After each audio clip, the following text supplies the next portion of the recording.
الفيديو ده هيكون مختلف شويه لان انا هوريكم ايه الادوات اللي موجوده في شنطه العده بتاعتي اللي انا بستخدمها وانا بعمل محتوى على القناه هنا، اللي هي الادوات والوصلات والحاجات اللي انا بستخدمها علشان عمليه انتاج المحتوى على القناه هنا تبقى عمليه سهله واحاول اعملها في اسرع وقت ممكن. فخلينا مع بعض نتفرج على ايه الحاجات اللي موجوده في الشنطه دي، واللي انا لما حسبتها كده اتفاجئت لقيتها انها تتعدى تقريبا ال 25000 جنيه. فالموضوع غريب شويه، ولكن خلينا نشوف ايه محتويات الشنطه.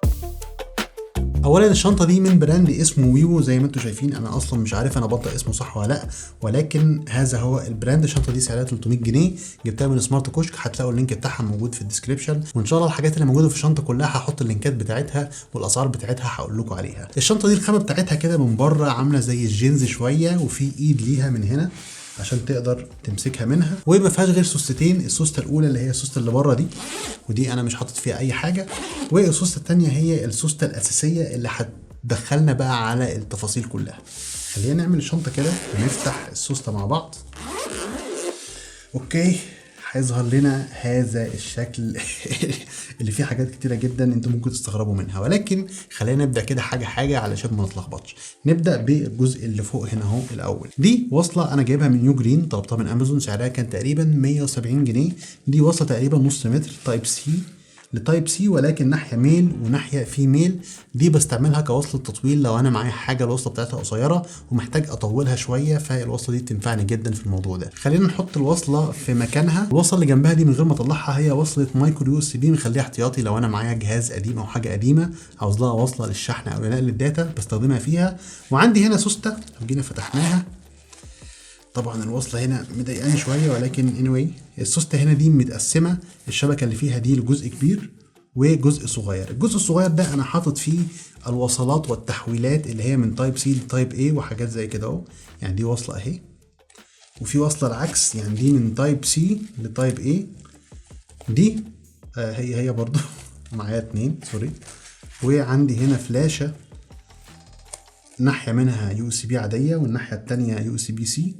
وهنا بقى المحول الاخير اللي معانا اللي هو بيحول من تايب سي للفيميل بتاعت اليو اس بي. فهنا الوصلات كلها الصغيره دي مجمعها في هذا الجيب الصغير. خلينا نحطهم في مكانهم مره تاني. وفي برضو دبوس درج شريحه انا حاطه هنا اهو احتياطي بس. والجزء الثاني او الجيب الكبير ده انا مش حاطط فيه حاجه حتى الان، ولكن مع الوقت اكيد هيبقى له شويه حاجات كتيره هتتحط فيه. فخلينا نقفل السوست بقى ونخش على الجزء ده. الجزء ده فيه الوصلات اللي انا بستخدمها تقريبا في كل فيديو انا بعمله، مش كلها ولكن بستخدم جزء كبير منها. نبدا بالوصلات اللي في الاول لونها ازرق. دي وصله من براند اسمه جي اس اي يو اكس. انا ما اعرفش اصلا ممكن انطقها ازاي، ولكن لو حد عارف بتنطق ازاي يقول لي في التعليقات. الوصله دي هي وصله يعني لو بصيت عليها كده هو هتحس انها كبيره شويه. الوصله دي طولها متر، ولكن الوصله دي بتدعم الثاندر بولت 3 بسرعه نقل توصل لحد 40 جيجا بت في الثانيه. فالوصله دي بالنسبه لي تعتبر مهمه جدا لو انا موصل بيها هارد مثلا خارجي سريع جدا او حاجه زي كده. الوصلات الثاندر بولت عاده بتكون غاليه قوي، ولكن الوصله دي كان نازل عليها عرض جبتها ب 220 جنيه، وعاده اسعار الوصلات الثاندر بولت بتوصل لحدود 400 او 500 جنيه. فالوصله دي كان سعرها كويس. الوصله الثانيه اللي جنبها قد تظهر كده انها هي ولكن لا، هي اقل شويه. الوصله دي كان نازل عليها عرض ب 150 جنيه، دي طولها متر برضو، وهي تايب سي من الناحيتين، ولكن الوصله دي بتدعم اليو اس بي 3.1 لحد 10 جيجا بت في الثانيه. فانا بستخدمها لما عاوز انقل حاجات من الهارد لللابتوب او العكس. فالوصله دي طويله وبتديني حريه في الاستخدام، وفي نفس الوقت سرعه النقل بتاعتها تعتبر سريعه جدا. نيجي بقى للوصلتين التخان اللي انتم شايفينهم. الوصله اللي فوق دي هي وصله بطول 2 متر من براند تشوي تك، والبراند ده بيعمل اكسسوارز للموبايلات واللابتوبات وحاجات زي كده. الوصله دي طولها 2 متر من تايب سي للايتنينج، والوصله دي ام اف اي سيرتيفايد او مضمونه من ابل او واخده سيرتيفايد من ابل عشان استخدمها مع الايفون. الوصله دي بتدعم الشحن السريع لحد 20 واط، وبتدعم كمان نقل البيانات. الوصله الثانيه والتخينه برضو دي انا هطلعها برضو. دي الوصله بتاعه يوجرين اللي كانت في فيديو اكسسوارات اللابتوب لو انتوا شفتوه. الوصله دي تايب سي من الناحيتين، وناحيه منهم انجل واخده زاويه 90 درجه. والوصله دي هي اللي انا بستخدمها في شحن اللابتوب لانها بتدعم طاقه لحد 100 واط. الوصله دي صراحه انا بحبها جدا. خلينا نحطها في مكانها وننتقل للوصلتين الصغيرين دول. الصراحه دول مفيش عليهم كلام كتير. دي الوصله الصغيره اللي بتيجي مع الهارد السامسونج تي 5 اللي لسه هنتكلم عليه في الدور الثاني ده يعني، بس مش عاوز اخش واحرق حاجات.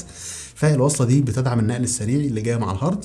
والوصله الثانيه دي دي برضو جايه مع الانكلوجر بتاع يوجرين اللي انا اتكلمت عليه في فيديو اكسسوارات اللابتوبات، وبرضو ده هنتكلم عليه في الجزء اللي هنا كمان شويه، هقول لكم انا بعمل بيه ايه. ولكن خلينا نحط الوصلات دي في اماكنها. انا نسيت اقول لكم على اسعار الوصلتين الكبار دول. الوصله تشوي تك بتاعه اللايتنينج دي سعرها تقريبا في حدود 200 جنيه، والوصله بتاعه يوجرين ال 2 متر اليو اس بي سي اللي تدعم لحد 100 واط سعرها برضو في حدود 180 او 200 جنيه. نخش بقى على الدور الثاني، وزي ما انتم شايفين في جزء هنا ممكن تحطوا فيه حاجات، ولكن انا مش حاطط فيه غير حاجه واحده، وهو الانكلوجر الخاص بيوجرين. الانكلوجر ده انا حاطط فيه هارد اس اس دي 2 تيرا. طبعا هو مش ظاهر هنا لان دي ثيرمال باد، انا حاططها علشان تنقل الحراره اللي بيولدها الهارد نفسه للانكلوجر نفسها، لانها مصنوعه من الحديد، فده بيساعد الهارد ان هو ما يسخنش بشكل كبير. فخلينا نركبها كده مره تاني ونقفل كده اهو عليها. فالبتاعه دي اصلا سعر الانكلوجر ده تقريبا في حدود 600 جنيه، والهارد اللي موجود فيه هو غالي شويه، 2 تيرا السامسونج 670 ايفو بلس، تقريبا سعره لما جبته كان في حدود 4500 جنيه، وحاليا مع الزيادات سعره اعتقد ان هو تعدى ال 5000 جنيه. فخلينا نحطه في مكانه مره تاني، ونخش بقى على الدور الاخير ده، واللي هقول لكم على الحاجات دي كلها بالتفصيل. طبعا الدور ده دورين، في حاجات تحت وفي حاجات تحت هنا اهو. وخلينا نبدا من اليمين. ده باور بانك من شويتك، والباور بانك ده بالنسبه لي مميز جدا لان حجمه صغير، ده بحجم 10000 ملي امبير، وسمكه مش كبير، وكمان وزنه مش تقيل، فهو عملي جدا، وتحس ان انت ممكن تتنقل بيه وتروح بيه مكان ما انت عاوز. وفي نفس الوقت الوصلات بتاعته بيلت ان فيه، يعني الناحيه اليمين هنا هتلاقي الوصله اللايتنينج بتاعت الايفون، والناحيه الشمال هتلاقي اليو اس بي سي عشان تشحن بقى ايفون او اي جهاز بيو اس بي سي. وكلا الاثنين بيدعموا الشحن السريع، بيشحن الايفون بشكل سريع، وكمان بيشحن الاجهزه تايب سي بشكل سريع لحد 20 واط. والمميز ان الكابلات يعني بيلت ان فيه، فدي حاجه عجباني جدا. ومن تحت ما فيهوش غير زرار واربع علامات بيوريك مستوى البطاريه، وكمان منفذ التايب سي اللي بتشحن منه الباور بانك. خلينا نحطه على جنب ونبص على الشيء الثاني ده، ودي اليو اس بي هاب اللي انا اتكلمت عليها برضو في فيديو اكسسوارات اللابتوب.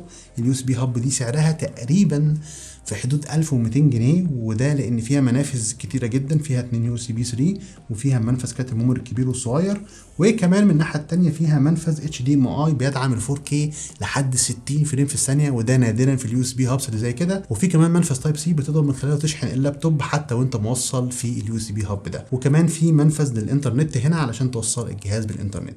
فاليو اس بي هاب ده الصراحه عامل جدا ومفيد للناس اللي معاها لابتوبات المنافذ اللي فيها تعتبر قليله قوي، فالصراحه انا بحبه جدا. خلينا نحطه في مكانه، ونحط الباور بانك في مكانه برضو، خليني منظم شويه. ونخش على الجزء اللي في النص ده. هنا عندي الايربودز برو بالكيس الجديده اللي انا نزلتها بوست على الفيسبوك، لو متابعين الفيسبوك هتشوفوا ايه اللي حصل هناك، كان شويه حاجات حلوه. فدي الايربودز برو، خلينا نحطها على جنب. وتحتها هنا زي ما انتم شايفين الاحمر ده هو السامسونج التي 5 الهارد اللي انا بحط عليه الفوتج والحاجات اللي انا بصورها وبعمل اديت للفيديوهات عليه. الهارد ده بحجم 1 تيرا، وصراحه انا مشتريه من فتره كبيره، تقريبا يعني من اكتر من سنه ونص سنتين، فانا مش فاكر اصلا جبته بكام، ولكن الهارد ده سعره دلوقتي اعتقد في حدود ال 4000 جنيه مثلا او حاجه زي كده، صراحه مش متاكد، ولكن ده تخمين تقريبي كده اللي سعره عامل ازاي دلوقتي. خلينا نحطه في مكانه، ونحط الايربودز في مكانها برضو، ونروح للجزء اللي تحت ده. هنا عندي الشاحن بتاع الماجيك ووتش 2 اللي انا بستخدمها، اللي هي الساعه دي اللي في ايدي. الساعه دي يا جماعه انا عامل لها ريفيو تقريبا من سنتين ونص او من 3 سنين، وبستخدمها من ساعتها، ونزلت بيها البحر اكتر من مره، والساعه دي حتى الان ما حصلش فيها اي مشكله. انا مستغرب حتى الان انها عايشه معايا الفتره دي كلها. فده الشاحن بتاعها لازم يكون معايا عشان اقدر اشحنها في المكان اللي انا موجود فيه. نحط الشاحن في مكانه، ونخش على الشاحن اللي انا برضو كنت اتكلمت عليه في فيديو اكسسوارات الايفون. الشاحن ده من يوجرين، حجمه صغير جدا زي ما انتم شايفين، يعني انا ماسكه البتاعه دي مكبراه شويه عشان التحويل بس من الفيشه دي للفيشه المصري بتاعتنا. ولكن الشاحن ده شوفوا حجمه قد ايه صغنن قوي، ولكن الشاحن ده بيطلع طاقه 65 واط، وبيقدر يطلع الطاقه دي من خلال منفذ واحد عشان تشحن اللابتوب بشحن سريع مثلا، او يقسمها على منفذين، منفذ منهم يطلع لحد 45 والمنفذ الثاني لحد 20 واط، وبيطلع الطاقه دي ببروتوكول شحن الباور ديليفري. فشاحن عملي جدا وسريع، وفي نفس الوقت حجمه صغير ومش تقيل قوي، فبعرف اتنقل بيه مكان ما انا عاوز. خلينا نحط الشاحن في مكانه ونخش على الجزء الاخير معانا. وهنا موبايلي الجميل اللي انا ما زلت بحبه جدا، الوان بلس ال 8 برو. الموبايل دلوقتي لو فكينا الكيس بتاعته، الموبايل يعني حالته ايه، ما استخدمش قوي الصراحه معايا، والكيس بتاعته هنا شكلها صراحه انا بحبها جدا الكيس دي. مخليه شكل الموبايل مختلف شويه. وصراحه انا ما زلت بستخدم الموبايل ده لان انا يعني حتى الان مش واثق 100% ان الاي او اس هيعمل لي الحاجه اللي انا عاوزها بشكل سريع، فاحيانا بلجا للاندرويد تاني عشان اعمل الحاجه اللي انا عاوزها وبعد كده ارجع اكمل استخدام الاي او اس. فطول ما انا بتنقل لازم يكون معايا موبايلي الاندرويد، عشان لو الاي او اس ما نجدنيش في حاجه يبقى عندي موبايل تاني في ظهري اقدر اخلص بيه الحاجه اللي انا عاوز اعملها بسرعه. نيجي بقى للحاجه الاخيره اللي موجوده في الشنطه هنا، وهي البتاعه البيضه دي اللي شكلها غريب جدا. انت هتحس اللي هو ايه ده، مش مفهومه، ولكن البتاعه دي برضو من نفس البراند بتاع الوصلات الزرقاء دي اللي هو JSAUX اللي انا مش عارف انطق اسمه قوي. المهم البتاعه دي هي وصلات للطوارئ. خلينا نفتح العلبه وتشوفوا ايه اللي موجود فيها. هي رخمه شويه ولكن اتفتحت. زي ما انتم شايفين العلبه دي فيها العديد من الوصلات. فيها وصله من تايب سي لتايب سي زي ما انتم شايفين، وفيها وصله تاني من لايتنينج لتايب سي زي ما انتم شايفين برضو، وفيها كونفرتر من تايب سي لتايب اي، وكونفرتر تاني من تايب سي لمايكرو.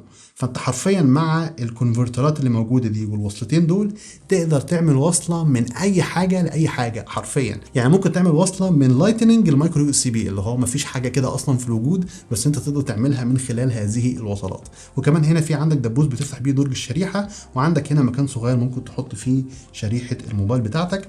وكمان لو قفلتها كده اهو من بره هتلاقي فيه مكانين لكارت الميموري. طبعا هي مش بتقراهم، هي بس مكان تخزين. هنا مكان ممكن تحط فيه كارت الميموري الكبير، وهنا مكان تحط فيه كارت الميموري الصغير. فلو انا نازل مثلا ومش عاوز اشيل الشنطه دي كلها والحاجات دي كلها، انا عاوز بس يبقى معايا وصلات طوارئ لو انا احتجتها، هاخد البتاعه دي بس حجمها صغير جدا وممكن احطها في الشنطه الصغيره بتاعه اللابتوب بحيث انها تنجدني لو انا احتجت اوصل اي حاجه باللابتوب هلاقي لها صرفه من خلال هذه الوصلات والكونفرترات اللي موجوده في البتاعه الصغيره دي. فبس كده دي كانت كل الحاجات اللي موجوده في شنطه عده منشئ المحتوى اللي هو زي حالاتي وانا بستخدمها الصراحه طول الوقت. فلو جيت حسبت كده الحاجات اللي موجوده هنا جوه هتلاقي تكلفتها تقريبا 20,000 25,000 حاجه زي كده. يعني الانكلوجر والهارد دول لوحدهم فوق ال 5000، الايربودز دي تقريبا 5000، الهارد ده 4000، والموبايل يعني الموبايل برضو لو حسبناه هيبقى في حدود مثلا 6000 7000 حاجه زي كده. وهنا مفيش حاجات برضو كبيره، كلها حاجات صغيره في حدود 1000 2000. فيعني نقدر نقول توتال الحاجات اللي موجوده في الشنطه هنا تقريبا في حدود ال 25,000. ودي شنطه اللي انا بستخدمها في عمليه انشاء المحتوى اللي بتسهل عليا وتسرع العمليه علشان اقدر انتج اكبر كم محتوى باعلى جوده ممكنه في اقل وقت ممكن. وبس كده دي كانت كل حاجه في الفيديو ده. انا عارف ان هو فيديو مختلف عن الفيديوهات اللي انا بعملها على القناه هنا، فقول لي في التعليقات لو الفيديو عجبك. ولو عندك اي سؤال بخصوص الحاجات اللي اتكلمت عليها في الفيديو هنا والاكسسوارات اللي انا اتكلمت عليها في الشنطه دي اكتبه في التعليقات وهجاوبك عليه في اقرب وقت ممكن. وبس كده دي كانت كل حاجه الفيديو ده. فلايك وكومنت وشير وسبسكرايب، واشوفكم ان شاء الله في فيديو جديد قريب جدا. سلام.